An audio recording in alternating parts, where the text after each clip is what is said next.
आज चेहरा लयच खराब झाला मित्रांनो. केसांची एवढी पूर्ण हेअरस्टाईल बदलून गेली. तर त्यामुळे तुम्हाला दाखवतो मी आपलं केस आणि चेहरा कशी काय खराब झाला. तर आपण सकाळीपर्यंत रोडर मारून घेतला आपल्या या मळ्यांमध्ये आणि त्याच्यानंतर लगे आपल्याला बेल पाडायला झुपलंय आपलं बकासूरला. तर त्यामुळे आपल्याला बकासूरला बेल पाडून आणि लगे आपल्याला 2 दिवस तळू द्यायचं आणि त्यानंतर लगे रोटर मारायचं आहे आणि लगे आपल्याला बेड पाडायची. तर मित्रांनो हे आपलं बेले पाडायचं आहे तर एकदम क्वालिटी आणि बेले पाडायचं एकदम क्वालिटी बनवली त्याच्यामुळे एकच नंबर. आणि असं 2 दिवस तळायला तर त्यानंतर लगे रोटर मारून आणि आपल्याला लगे बेड पाडायची आणि मिरची आणि काकडी लावायची. मिरचीमध्ये मित्रांनो आपल्याला आहे ना जाड मिरची लावायची. बलराम आणि काकडीमध्ये एखादी चांगली व्हरायटी असेल तर आपल्याला कमेंटमध्ये सांगा मित्रांनो. आणि व्हरायटी पण अशी चांगली पाहिजे की उन्हाळ्यात टिकली पाहिजे ती. आणि त्यानंतर आपलं तो आईसाहेब निवास आणि एवढं मला मित्रांनो आपण 2 एकर आपल्याला 1 एकर मिरची 1.5 एकर मिरची लावायची आणि अर्धा एकर काकडी लावायची. आणि त्या साईडला ऊसांचा प्लॉट आहे.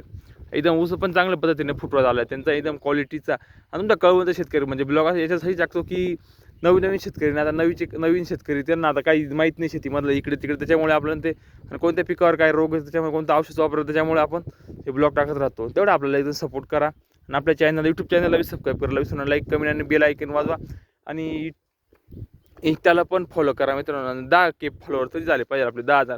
तेवढा तुमचा सपोर्ट असल्यावर एकदम क्वालिटीने आपल्या 855 म्हणजे आपलं बकासूर लाडकं आणि एकदम क्वालिटी काम चालू आहे. जुन्या बकर सुद्धा यावेळेस वापर कमी आहे, नव्या बकर सुद्धा चांगला चालू आहे. तेवढं आपल्याला व्हिडिओ लाईक कमेंट आणि फॉलो करा.